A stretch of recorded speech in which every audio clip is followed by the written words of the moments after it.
नमस्कार, स्वागत है आप सभी का हमारे चैनल में। हम सुन रहे हैं आशुतोष गर्ग जी द्वारा लिखित पुस्तक जिसका नाम है अश्वत्थामा, महाभारत का शापित योद्धा। आज हम इस पुस्तक का भाग 27 पढ़ना आरंभ करेंगे, तो चलिए सुनते हैं।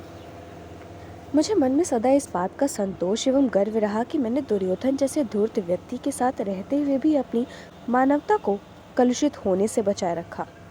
परंतु उस घोर नरसंहार के बाद जब मेरा प्रमाद शांत हुआ तो मेरा सामना अपने ही व्यक्तित्व के एक नए और विकृत रूप से हुआ। मैं रक्त रंजित धरती पर खड़ा पांडवों के विषय में सोचने लगा।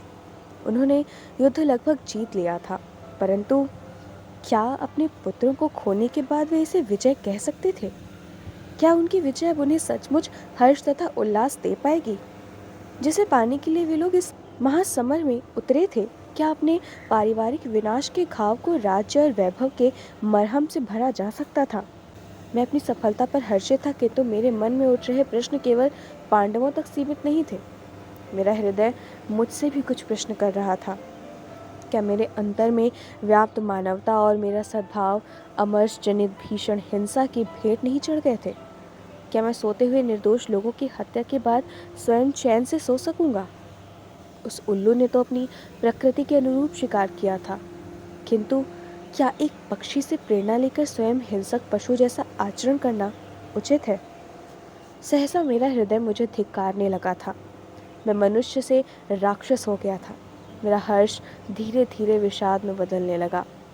अमानवीयकृत करने के उपरांत हृदय में विषाद की उत्पत्ति इस बात का सूचक है कि व्यक्ति में मानवता का कुछ अंश अभी सुरक्षित है।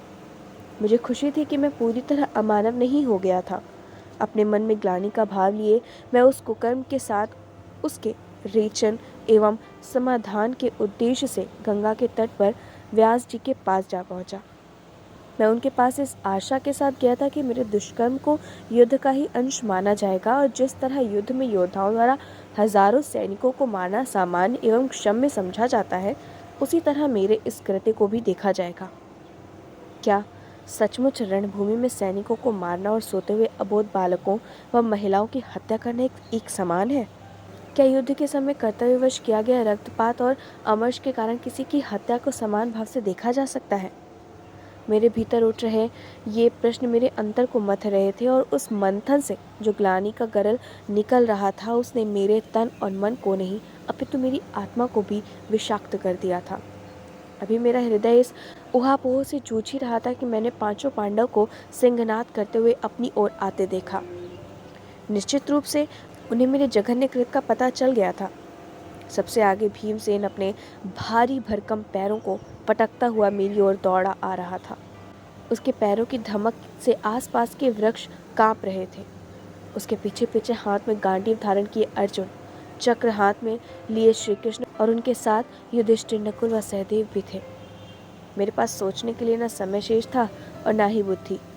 अपनी मृत्यु को सामने देख मेरी शिराओं में बह रहा रक्त मानो जमने लगा था। मेरा सिर भारी होने लगा था। क्या मेरे पास अब भी कोई मार्ग शेष था? मेरा सिर भारी होने लगा था। क्या मेरे पास अब भी कोई मार्ग शेष था? श्री कृष्ण के हाथ में सहस्त्र अरों तथा वज्र की नाभि वाला दिव्य चक्र देखकर मुझे वह घटना याद आ गई जब मैं अपने द्वारका में प्रवास काल के दौरान श्री कृष्ण से उनका वह दिव्य चक्र मांगने जा पहुंचा था। मुझे सहसा याद आया कि मैंने श्री कृष्ण को सुदर्शन चक्र के बदले उन्हें अपना ब्रह्मास्त्र देने की बात कही थी। ब्रह्मास्त्र, यह शब्द ध्यान में आते ही ऐसा लगा मानो मरुस्थल में प्यास से मर रहे व्यक्ति को पानी मिल गया हो। मैंने जो ही ब्रह्मास्त्र का चिंतन किया वह मेरे दाहिने हाथ में प्रकट हो गया। उसके प्रयोग के लिए आवश्यक मंत्र का उच्चारण करते ही उसकी नोक से अग्नि उत्पन्न हो गई और पलक मारते ही उसने प्रचंड ज्वाला का रूप ले लिया। मैंने उसे हाथ में लेकर पांडवों की ओर देखा। वे ठिठक कर अपने स्थान पर रुक गए। मैंने महसूस किया कि मेरे भीतर सहज जागृत हुई ग्लानि की आंच मंद पड़ने लगी थी, और पांचाल शिविर में नरसंहार कर चुका राक्षस फिर से अपना सिर उठाए विध्वंस करने को तत्पर था। शत्रु निकट था, किंतु मृत्यु उससे भी निकट थी। ब्रह्मास्त्र हाथ में था। अब इस क्षण में उस प्रलयकारी अस्त्र के प्रयोग के अतिरिक्त कोई विकल्प शेष नहीं था।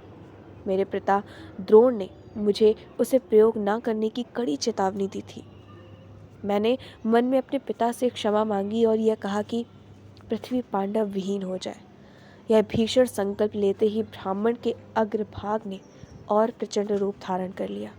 मैंने बिना कुछ अधिक सोच विचारे उस विनाशकारी अस्त्र को पांडवों की ओर छोड़ दिया।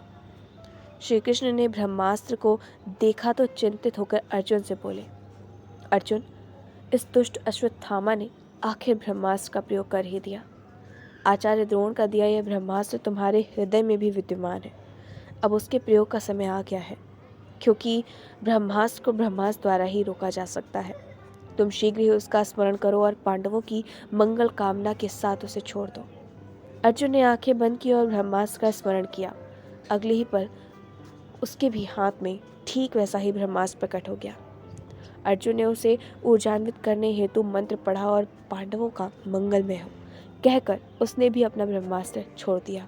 हम दोनों के ब्रह्मास्त्र हवा में टकरा गए और उनसे भीषण गर्जना हुई। हजारों उल्काएं गिरने लगी।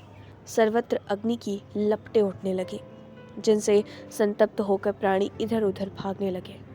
आचार्य द्रोण ने कभी स्वप्न में भी नहीं सोचा था कि किसी दिन उनका पुत्र और उनका शिष्य इस तरह आमने सामने आ जाएंगे और उनके आदेशानुसार वर्जित अस्त्र का दुरुपयोग किया जाएगा। ब्रह्मास्त्र के प्रयोग से उत्पन्न ज्वाला तीनों लोगों को जलाने लगी।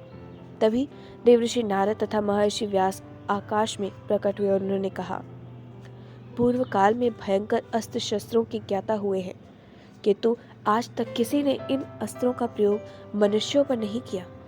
फिर तुम दोनों वीरों ने यह अनिष्टकारी दुस्साहस क्यों किया है? तुम्हारी इस मूर्खता से पृथ्वी के अतिरिक्त समस्त लोकों में भीषण हाहाकार मचा हुआ है। यह हमारा आदेश है कि तुम दोनों तुरंत अपने अपने अस्त्रों को लौटाओ और अपने निजी संघर्ष में विश्व के अन्य प्राणियों की आहुति मत दो। नारद जी एवं व्यास जी का यह आदेश सुनते ही अर्जुन ने हाथ जोड़कर कहा, प्रभु, मैंने तो अपना ब्रह्मास्त्र विवश होकर चलाया था ताकि इससे अश्वत्थामा द्वारा चलाया गया ब्रह्मास्त्र शांत हो जाए।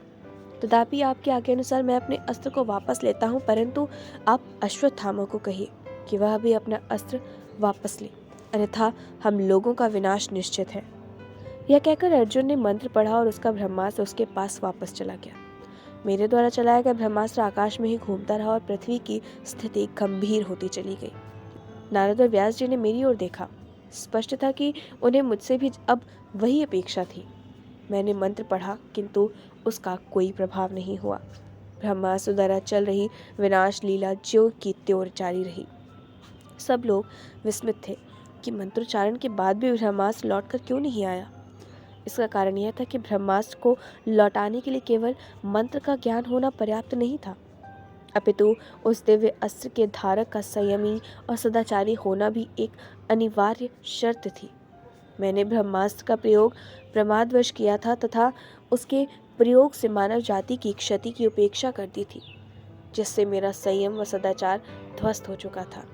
इसलिए प्रयास करने के बाद भी मैं अपना ब्रह्मास्त्र वापस नहीं ले पाया था। अर्जुन अत्यंत व्रती और संयमी था तथा उसने अपना ब्रह्मास्त्र सचमुच मेरे अस्त्र को शांत करने के लिए ही चलाया था। इसलिए वह अपना अस्त्र लौटाने में सफल हो गया। मेरे प्रमोद के कारण सर्वत्र होने वाली क्षति को देखकर वहां उपस्थित सब लोग मुझे घृणा की दृष्टि से देख रहे थे। मैं लज्जा से धरती में गड़ा जा रहा था। यह निश्चित था कि ब्रह्मास्त्र को वापस लौटाने का कोई तरीका नहीं था, परंतु उसे यूं ही आकाश में घूमने देना पृथ्वी के सर्वनाश को आमंत्रित करने के समान था। मैंने कुछ सोचकर व्यास जी से कहा, मैं मानता हूँ कि मुझसे प्रमाद और भीषण क्रोध के कारण यह अपराध हो गया है। मैं यह भी मानता हूँ कि मुझे इसके लिए उचित दंड मिलना चाहिए, परंतु अब मुझसे अपराध तो हो गया है और इस अस्त्र को लौटा पाना भी संभव नहीं। इसलिए जिस उद्देश्य से मैंने यह अस्त्र चलाया था, मैं उसे आंशिक रूप से अवश्य पूर्ण करूँगा। मैंने यह ब्रह्मास्त्र पांडवों के विनाश के लिए चलाया था, परंतु मैं अब इसे अर्जुन की पुत्र वधू और अभिमन्यु की पत्नी उत्तरा के गर्भ पर छोड़ रहा हूँ। नहीं, अर्जुन चिल्लाया, नहीं अश्वत्थामा, तुम ऐसा नहीं कर सकते। इस युद्ध में पहले ही अनेक निर्दोष बालकों और स्त्रियों की हत्या हो चुकी है। तुम्हें किसी गर्भस्थ शिशु पर ब्रह्मास्त्र जैसा घातक अस्त्र चलाने का कोई अधिकार नहीं है। अर्जुन, तुम कहते तो ठीक हो, मैंने उत्तर दिया, कि तुम्हें कैसे भूल जाऊं कि उत्तरा के गर्भ में तुम्हारा ही वंशज है। मैंने ब्रह्मास्त्र चलाने से पहले तुम पांडवों के सर्वनाश की कामना की थी। मैं तुम लोगों को मारकर उस कामना को शायद पूरा न कर पाऊं, परंतु मेरे पास तुम्हारा भावी वंश समाप्त करने का विकल्प अभी मौजूद है। ऐसा कहकर मैंने ब्रह्मास्त्र को उत्तरा के गर्भ पर केंद्रित कर दिया। आकाश में भीषण नाद हुआ और सहसा मेरे ब्रह्मास्त्र ने अपनी दिशा बदली और पांडव शिविर में घुस गया। कुछ क्षण बाद सर्वत्र हो रहा विनाश थम गया। अस्त्र ने अपना लक्ष्य भेद दिया था। वह उत्तरा के गर्भ पर गिरा और उसके भीतर पल रहा अर्जुन का वंशज निष्प्राण हो गया।